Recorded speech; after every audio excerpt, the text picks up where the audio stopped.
जय माता दी दोस्तों, welcome back to my channel. दोस्तों आज मैं आप लोगों को बताऊंगी कि एक्वेरियस यानी कुंभ राशि वालों मतलब जो लोग no contact and blocked condition में हैं उनके पार्टनर का current feelings and next move क्या रहने वाला है आप लोगों के लिए।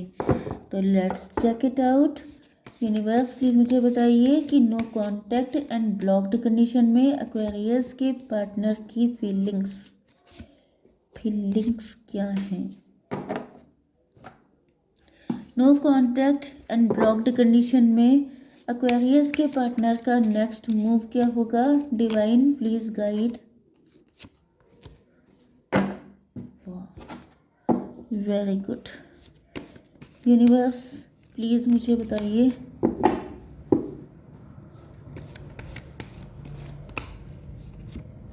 Clarify these cards. Universe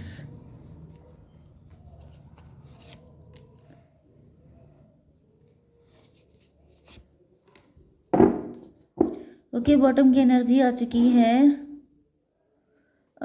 two of sword की। आप कंफ्यूज हैं, आपके पार्टनर कंफ्यूज हैं, पेन में हैं, नॉस्टैल्जिक हो रहे हैं, पास्ट को याद कर रहे हैं। कोई फाइट हो गई थी थर्ड पार्टी की वजह से आप दोनों के बीच में। फ्यूचर आपके साथ सोच रहे हैं लेकिन शायद कुछ कर पाने की कंडीशन में नहीं है। किसी के साथ मैरिड हो सकते हैं या कोई थर्ड पार्टी है जो बहुत ज़्यादा मुसीबत खड़ी कर रही है। पास्ट को याद करके खुश होते हैं, इनको लगता है शायद अब कुछ हो ही नहीं सकता। Let's see more. यहाँ पर Taurus, Virgo, Capricorn, Libra, Gemini, Aquarius, Aries, Leo, Sagittarius, Tula, Mithun, कुंभ राशि, वृषभ, कन्या, मकर राशि, मेष, सिंह और धनु राशि। देखिए कप का कोई कार्ड नहीं है, इमोशनल नहीं है, टेंस हैं, कंफ्यूज हैं, रो रहे हैं, पेन में हैं, पेन ज़्यादा है। नंबर आपके लिए 2, 9, 11, 6, 4 एंड 9 अगेन, 29।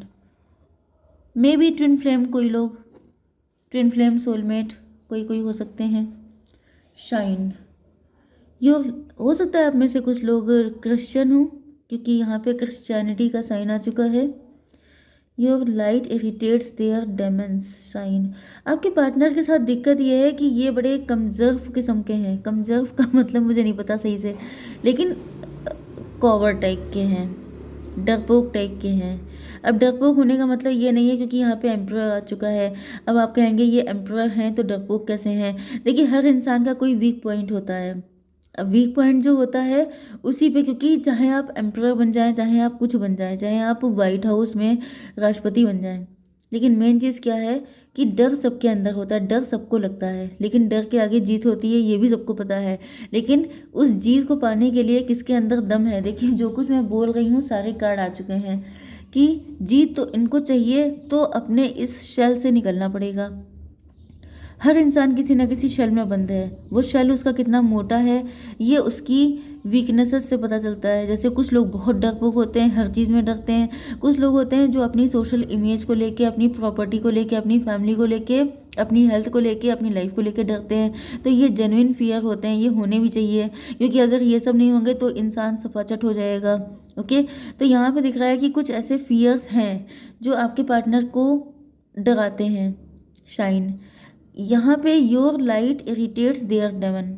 इनके अंदर के जो मतलब हर इंसान के अंदर शेडो साइड होता है, जैसे ईगो, प्राउड, नेगेटिविटी, दूसरों के बारे में फालतू की बातें सोचना, गॉसिप करना, या फिर लोगों के बारे में अजम्पशन लगाना, गलत सलत चीज़ें दिमाग में लाना। कोई ट्रॉमा हो सकता है, कोई पास्ट हो सकता है। तो जो भी है वो आपकी जो पर्सनालिटी है वो इनको काफ़ी ज़्यादा ट्रिगर करती है एंड उस वजह से इनको लगता है कि ये आपके लायक नहीं है, या तो इनके पास पैसा कम है, या तो ये किसी एंगल से आपके साथ मैच नहीं करते हैं, या फिर आप ही इनको इग्नोर कर दोगे, रिजेक्ट कर दोगे। तो ये सब चीज़ें इनको परेशान कर रही हैं। इस वजह से ये अंडर कॉन्फिडेंट हो जाते हैं एंड ये मे भी आप ज़्यादा कॉन्फिडेंट हैं, ये अंडर कॉन्फिडेंट हैं, या फिर आपने अपने आप को ऐसे शाइन किया है, राइज किया है जिस वजह से मतलब जो ये नहीं कर पाए। जैसे कि आपने आउट ऑफ द बॉक्स जाके कुछ काम किए होंगे। मे बी आप डिवोर्सी हैं, सेपरेटेड हैं, सिंगल पेरेंट हैं, आप लोग एंटरप्रेन्योर हैं, आप लोग कोई ऐसा काम कर रहे हैं जो जनरली इनके आसपास के लोगों ने नहीं किया है। बीइंग ए फीमेल, ज़्यादातर मुझे लग रहा है कि आप फीमेल हैं, क्योंकि यहाँ पे मुझे मेल मेल सारे कार्ड आ रहे हैं। देखिए यहाँ पे एक भी फीमेल नहीं है, बस ये जो आई हैं नोरा फतेही, ये खाली जो हैं फीमेल दिखाई पड़ रही हैं, बाकी यहाँ पे कोई भी फीमेल नहीं है।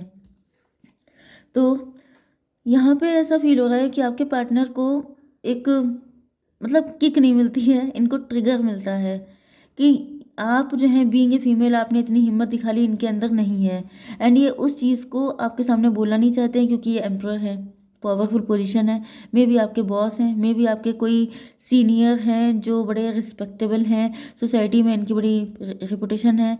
तो ये ऐसी कोई मतलब एक्सेप्ट नहीं कर सकते जिससे कि इनको थोड़ा सा भी यस किसिंग एस। अब ये मैं इसको एक्सप्लेन नहीं कर सकती हूँ, मतलब जैसे कि टॉक टू माई हैंड इसको अच्छे वर्ड में मैं बता दूँ कि टॉक टू माई हैंड वाली कंडीशन ये है कि आपके पार्टनर को फील हो रहा है कि जैसे मैं किस तरीके से समझाऊँ, जैसे कि सामने बहुत स्ट्रॉन्ग पर्सनैलिटी है। एक होता है कि आपने बिजनेस में जॉब में बड़ी महारत हासिल कर ली, आपको एक अच्छी जॉब मिल गई, आप बॉस बन गए, सब कुछ हो गया, ठीक है। लेकिन एक बंदा होता है जिसके अंदर ही कुछ अलग होता है, कुछ फायर होती है, कुछ पैशन होता है, उसको 10 लोगों की भीड़ की ज़रूरत नहीं होती है।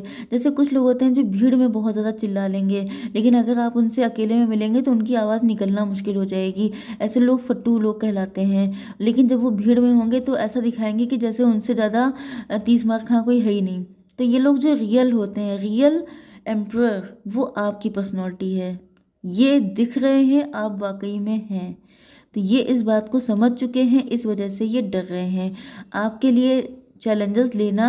मतलब ये उन उन लोगों में से हैं जो सेफ चैलेंजेस लेते हैं, कि जहाँ पे लगेगा कि सब कुछ इनके फेवर में जाएगा वहाँ पे ये लड़ लेंगे, लेकिन जहाँ पे लगेगा कि कुछ भी हो सकता है आप वहाँ पे लड़के दिखाएंगे, ये भाग जाएंगे। तो चीज़ें ऐसी हैं। तो यहाँ पे इनको लग रहा है जैसे ये आपके सामने कुछ नहीं है, एक इंसान को अंदर से फील आ जाता है। तो वो फिर भाई ऐसी शादियाँ, ऐसी रिलेशनशिप अच्छी नहीं होती हैं, क्योंकि मैं आपको बता दूं कि अगर आपका पार्टनर सोच रहा है कि वो डिज़र्विंग नहीं है तो फिर वो गड़बड़ करेगा लॉन्ग टर्म में।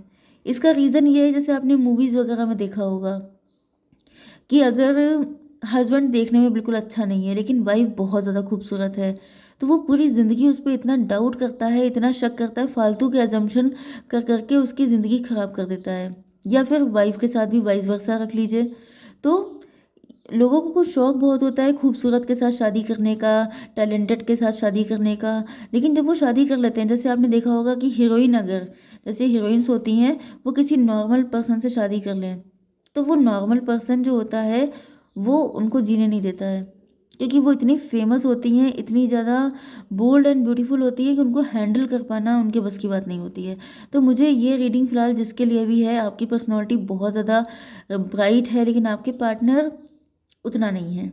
ओके, लीगल इशू में भी इनको लग रहा है कि आपको पाने के लिए इनको किसी को डिवोर्स देना पड़ेगा, या फिर ए, अ, ये आपकी कंडीशन हो सकती है। शायद आपने, मैंने भी आपको बताया था कि शायद आपने किसी को डिवोर्स दिया है, आपने आप लोग सेपरेटेड हो सकते हैं, आप लोग सिंगल पेरेंट हो सकते हैं, कोर्ट जजेस, इमिग्रेशन लॉयर्स, ईटीसी।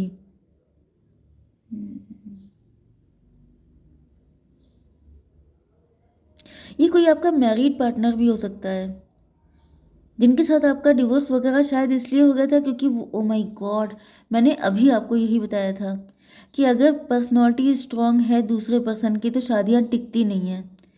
क्योंकि ये होता है, दूसरा इंसान कभी मतलब वो हमेशा दिल ही दिल में, आप चाहें उसके लिए जान भी दे दीजिए, वो नहीं समझेगा इस चीज़ को। उसे यही लगेगा कि मतलब मैं कम हूँ, एंड वो अपने आप को ज़्यादा दिखाने के लिए एब्यूजिव रिलेशनशिप हो जाता है, क्योंकि उसका मन समझ ही नहीं पाता है। वो हमेशा जैसे कि उसका कंट्रोल जब नहीं बन पाता है तो वो क्या करता है, मार पिटाई करना एंड बहुत ज़्यादा स्ट्रेस देना, जीना हराम कर देना जिसे कहते हैं, वो कर देता है। तो मुझे तो ये दिख रहा है कि आप लोगों के साथ ये सब कुछ हो चुका है। ओके, ये वही पर्सन है जो आपको हैंडल नहीं कर पाया, गलती आपकी नहीं थी लेकिन पनिशमेंट आपको मिले। ओके, मे बी आप लोग सिंगल हैं इस टाइम पर, बिल्कुल। एंड यहाँ पे देखिए बॉटम की एनर्जी भी यही आई है, 2 ऑफ स्वॉर्ड की। ये पर्सन अभी भी कंफ्यूज है, क्योंकि मतलब आप इनको प्यारे बहुत हैं, ओके। मतलब ये जानते हैं कि गलती, यहाँ पे कोई थर्ड पार्टी भी दिख रही है जिसने भड़काने का काम किया। एक तो जैसे करेला ऊपर से नीम चढ़ा, पहले ही इनके अंदर इतने इशू थे, ये आपको हैंडल नहीं कर पा रहे थे, उसके बाद ये थर्ड पार्टी ने आकर के और रायता फैला दिया और चीज़ें खराब कर दी। आपके पार्टनर को भले ही थर्ड पार्टी के इंटेंशन पता चल चुके हैं, लेकिन मुझे दिख रहा है कि आपको बहुत ज़्यादा पेन झेलना पड़ा। अगर आप लोग इनके साथ मैरिड नहीं हैं तो भी कोई थर्ड पार्टी है जो कहीं ना कहीं इनको प्रोवोक कर रही है कि तुम उनको डिज़र्व नहीं करते हो, तुम उनके लायक नहीं हो। मतलब कभी कभी क्या होता है कि ये अगर चीज़ें आपके पार्टनर के अंदर नहीं है, क्योंकि ये एम्परर है, एम्परर बहुत बड़ी पोस्ट होती है, ओके। अगर ये सारी चीज़ें आपके पार्टनर के अंदर नहीं है, या फिर ये भी हो सकता है कि पास्ट का कोई ट्रॉमा था, किसी ने इनको पैसे के लिए छोड़ दिया था, या किसी ने इनको इंसल्ट किया था, या इनकी फैमिली लाइफ, पर्सनल लाइफ, या ये बचपन में गरीब हो सकते हैं। कुछ ना कुछ तो ऐसा है जिसको थर्ड पार्टी टारगेट करके आप लोगों के रिलेशनशिप की बैंड बजाय पड़ी है। ओ माय गॉड, बड़ी ही घटिया थर्ड पार्टी है ये। 6 4 10। आपके पार्टनर करना चाहते हैं बहुत कुछ, लेकिन ये किस्मत के भरोसे बैठे हैं। नेक्स्ट मूव चलिए देख लेते हैं, 9 of sword, divine marriage, 3D 5D marriage is on the way. यहाँ पे तो मैरिज होने वाली है। आपके पार्टनर खुश नहीं है, इनको लग रहा है कि मतलब मे भी ये थर्ड पार्टी की चालाकियाँ जान चुके हैं, क्योंकि ये एम्परर है। ये ऐसे हैं नहीं, इनको ऐसा दिखाया जा रहा है क्योंकि थर्ड पार्टी है। थर्ड पार्टी इनको ऐसा बना रही है कि तुम उसके लायक नहीं हो, तुम्हारे अंदर ये नहीं है, तुम्हारे अंदर वो नहीं है। जबकि यहाँ पे दिख रहा है कि डिवाइन इनको हेल्प कर रहे हैं, ओके। ये डिवाइन मैरिज है, ये ट्विन फ्लेम सोलमेट रिलेशनशिप है, तो डिवाइन हेल्प कर रहे हैं इनको। 28 10, यस, फिर से आ चुका है व्हील ऑफ फॉर्चून का कार्ड। किस्मत में लिखा है ये पर्सन आपके। तो थर्ड पार्टी, फोर्थ पार्टी चाहे जितना हार्डवर्क कर ले, हालांकि मैं आपको बता दूं कि थर्ड पार्टी है बहुत ज़्यादा स्ट्रॉन्ग, बहुत चालू, बहुत दुष्ट टाइप की है, लेकिन यहाँ पे डिवाइन आपके साथ हैं। ये मैरिज उन्होंने बनाई है, उनकी बनाई चीज़ों में चाहे थर्ड पार्टी नहीं पूरे जहान की पार्टियाँ लग जाएँ तब भी कुछ नहीं हो सकता, ओके। तो शादी तो होके रहेगी, क्योंकि ये बहुत दुखी हैं, ओके। इनको पता है कि इन्होंने गलतियाँ की हैं। अब अगर आपका डिवोर्स हो गया है तब तो मैं बिल्कुल नहीं कहूँगी कि ये पार्टनर आएंगे, हालांकि कभी कभी डिवोर्स ही भी आते हैं, बट यहाँ पर इस तरह का वेट करना मैं नहीं चाहती हूँ कि आप ऐसा वेट करें, okay. Take care of your inner peace, you can't serve from an empty cup.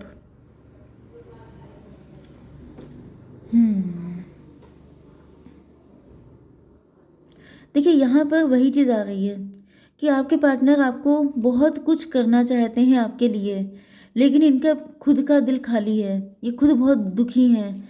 जो इंसान खुद के लिए स्टैंड नहीं ले पा रहा है वो किसी दूसरे के लिए क्या लेगा। मे बी ये किसी ऐसी शादी में फंसे हैं जहाँ से निकल पाना इनके बस की बात नहीं है। तो मैं आपको क्लियर कट बता दूं कि अगर ये पर्सन मुझे 13 अभी दिखा है, ओके, तो ट्विन फ्लेम आप लोग हो सकते हैं। इनको क्या करना है, इनको एक स्ट्रॉन्ग स्टेप लेना है, इनको इस पर्सन को या तो छोड़ के आना है या तो फिर वहाँ पे अपनी सिचुएशन को सेटल करना है, क्योंकि थर्ड पार्टी कोई ज़रूरी नहीं है मैरिड पर्सन ही हो, इनके पेरेंट्स भी हो सकते हैं, इनका कोई फ्रेंड भी हो सकता है, सिबलिंग भी हो सकता है। तो वहाँ पर जब तक सेटल नहीं कर लेते, जब तक ये अपने लिए स्टैंड लेना नहीं सीखते हैं, तब तक ये आपके लिए कुछ नहीं कर पाएंगे, क्योंकि मैसेज आ चुका है कि एक खाली कप आपकी लाइफ में क्या भर सकता है। जो खुद खाली इंसान है, जो अपने लिए कुछ नहीं कर पा रहा है, वो आपके लिए क्या कर पाएगा। तो अगर इन्होंने आपको बस इतना ध्यान रखना है कि अगर स्टैंड इन्हीं को लेना है, ठीक है, अगर इन्होंने आपके लिए स्टैंड ले लिया तो आप इनसे शादी कर सकते हैं। अगर ये नहीं ले पाए तो उनको छोड़ के चल दीजिए। क्यों? क्योंकि ये आपके लिए ज़िंदगी में फिर कुछ नहीं कर पाएंगे। ओके गाइस, जय माता दी।